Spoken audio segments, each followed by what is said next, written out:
Hello my dear students. इस video में हम पढ़ेंगे कक्षा 11वीं की पूरक पुस्तक वितान का पाठ 1 भारतीय गायिकाओं में बेजोड़ लता मंगेशकर के बारे में, जो एक बहुत ही प्रसिद्ध गायिका हैं। इस पाठ को कुमार गंधर्व जी ने लिखा है।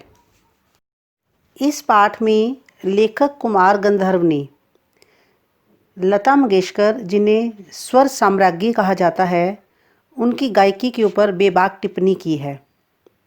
यह पाठ मूल रूप से हिंदी में ही लिखा गया है। यह शास्त्रीय संगीत और फिल्मी संगीत को एक धरातल पर ला रखने का साहस है, जिसे लेखक ने प्रयास किया है, और एक ऐसी परख है जो ना शास्त्रीय मीन्स क्लासिकल, जो ना शास्त्रीय है और ना ही सुगम आसान, बस यह एक संगीत के बारे में है।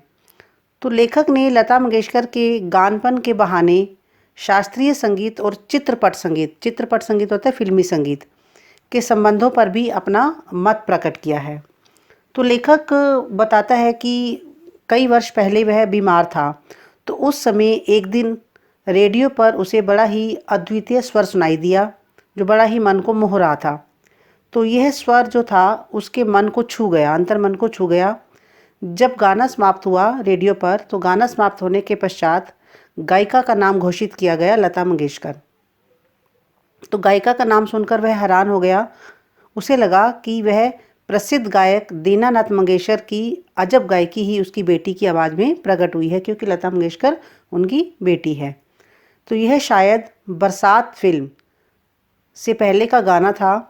तो लता मंगेशकर से पहले जो एक प्रसिद्ध गायिका फिल्मी जगत में मानी जाती थी, नूरजहां, उसका अपना ज़माना था, बहुत अधिक प्रसिद्ध थी वह भी, परंतु लता उससे भी आगे निकल गई। तो लेखक का मानना है कि लता के बराबर की गायकी नहीं हुई है, उसके बराबर की कोई गायिका भी नहीं हुई। तो लता ने चित्रपट संगीत को इतना लोकप्रिय बनाया, जन जन तक पहुंचाया, लोगों के दिलों तक पहुंचाया, लोगों के दिलों को छुआ। तो आज बच्चों के गाने का स्वर भी बदल गया है। तो यह सब लता के कारण हुआ। चित्रपट संगीत के विविध प्रकारों को आम आदमी समझने लगा है, वह गुनगुनाने लगा है, लोगों का इंटरेस्ट बढ़ा है। तो लता ने नई पीढ़ी के संगीत को संस्कारित किया तथा आम आदमी में संगीत विषयक अभिरुचि पैदा करने में योगदान दिया। आम आदमी की अब म्यूज़िक की तरफ, संगीत की तरफ काफ़ी रुचि हो गई है। लोग नए पुराने काफ़ी गाने गुनगुनाते हैं। आम आदमी को राग के प्रकार, ताल आदि से कोई मतलब नहीं होता। वो शास्त्रीय संगीत के बारे में उन्हें इतना नहीं पता होता। उसे तो केवल एक मन को सुकून देने वाला संगीत चाहिए, एक मस्त कर देने वाली मिठास चाहिए। तो लता के गायन में वह गानपन 100% 100% मौजूद है। तो लता मंगेशकर का जो गायकी है, जो संगीत है, जो उनका स्वर है, वह लोगों के दिलों को छूता है, एक शांति प्रदान करता है, एक आनंद देता है। तो लता के गायन की एक और विशेषता है स्वरों की निर्मलता। नूरजहां के गानों में मादकता थी, मस्ती थी, परंतु लता के स्वरों में कोमलता है, मुक्ता है, आनंद है। ये अलग बात है कि जो संगीत दिग्दर्शक हैं, उन्होंने इस कला का भरपूर उपयोग नहीं किया। लता के गानों में एक नाद में उच्चार है, एक आनंद है, एक स्वर में एक सुरीलापन है। उनके गीत के किन्हीं दो शब्दों का अंतर स्वरों के आलाप द्वारा सुंदर रीति से भरा रहता है। दोनों शब्द एक दूसरे में मिक्स हुए, विलीन हुए प्रतीत होते हैं।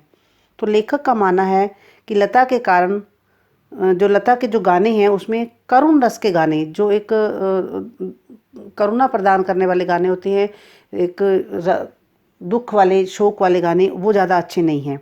उसने मुग्ध श्रृंगार की अभिव्यक्ति करने वाले गाने अच्छे तरीके से गाए हैं। तो अधिकतर जितने भी संगीत जो दिग्दर्शक हैं, जो म्यूज़िक डायरेक्टर हैं, संगीत दिग्दर्शक म्यूज़िक डायरेक्टर हैं, उन्होंने उनसे ऊंचे स्वर में गवाया है, जबकि उन्होंने एक करुण रस के गानों को अच्छी तरह से नहीं निभाया। तो लेखक का मानना है कि शास्त्रीय संगीत व चित्रपट संगीत में तुलना करना बिल्कुल निरर्थक है, क्योंकि शास्त्रीय संगीत एक अलग तरह का क्लासिकल म्यूज़िक होता है। उसको समझने के लिए एक अलग थॉट चाहिए, अलग सोच चाहिए, और एक जो फिल्मी संगीत है उसको समझने के लिए एक अलग सोच चाहिए। तो शास्त्रीय संगीत में गंभीरता होती है, स्थायी भाव है उसका, वो गंभीरता। लेखक चित्रपट संगीत में जो होता है, कहता है कि उसमें चित्रपट संगीत में लय तेज होती है, चपलता होती है। चित्रपट संगीत जो फिल्मी संगीत होता है उसमें ताल प्राथमिक अवस्था का होता है, और शास्त्रीय संगीत में उसका परिष्कृत रूप होता है। तो जो चित्रपट संगीत होता है उसमें आधे तालों, आसान लय, सुलभता व लोच की प्रमुखता आदि विशेषताएं होती हैं। चित्रपट संगीत गायकों को शास्त्रीय संगीत की उत्तम जानकारी अवश्य होनी चाहिए। तो लता के पास यह ज्ञान पूरी तरह से और भरपूर है। लता के 3-3.5 मिनट के गाने और 3-3.5 मिनट की शास्त्रीय महफिल का कलात्मक व आनंदात्मक मूल्य एक जैसा है। उसके गानों में स्वर, लय, शब्दार्थ का संगम होता है। लोगों को समझ आता है, गाने के जो बोल होते हैं, गाने के बोल समझ में आते हैं, उन बोलों का जो अर्थ है वो समझ में आता है, सुर समझ में आते हैं, ताल समझ में आते हैं, आनंद देते हैं। गाने की सारी मिठास, सारी ताकत गाने की रंजकता पर आधारित होती है और यही जो होता है वह गाने सुनने वाले को, जो श्रोता होता है, उसे आनंदित करता है। तो लता का स्थान अव्वल दर्जे के खानदानी गायक के समान है। किसी ने पूछा कि क्या लता शास्त्रीय गायकों की 3 घंटे की महफिल जमा सकती है? जिस तरह से जो शास्त्रीय संगीत की एक महफिल जमती है 3 घंटे की, जो लोग शास्त्रीय संगीत में रुचि रखते हैं उन्हें बहुत आनंद आता है। तो किसी ने पूछा क्या लता भी ऐसा कर सकती है? तो लेखक वही प्रश्न करते हैं कि क्या कोई प्रथम श्रेणी का गायक 3 मिनट में चित्रपट का गाना इतनी कुशलता और रस से गा सकेगा? शायद नहीं। मतलब लता 3-3.5 मिनट का गाना ऐसा गाती है कि लोग उसके 3-3.5 मिनट के गाने में ही उतना आनंद प्राप्त कर लेते हैं जितना कि शास्त्रीय संगीत की महफिल में शास्त्रीय संगीत को सुनने वाले लोग 3 घंटे में प्राप्त करते हैं। लेखक मानता है कि चित्रपट संगीत ने लोगों के कान सुधारे हैं। मतलब कान सुधारने का मतलब लोगों के अंदर म्यूज़िक के प्रति इंटरेस्ट पैदा किया है।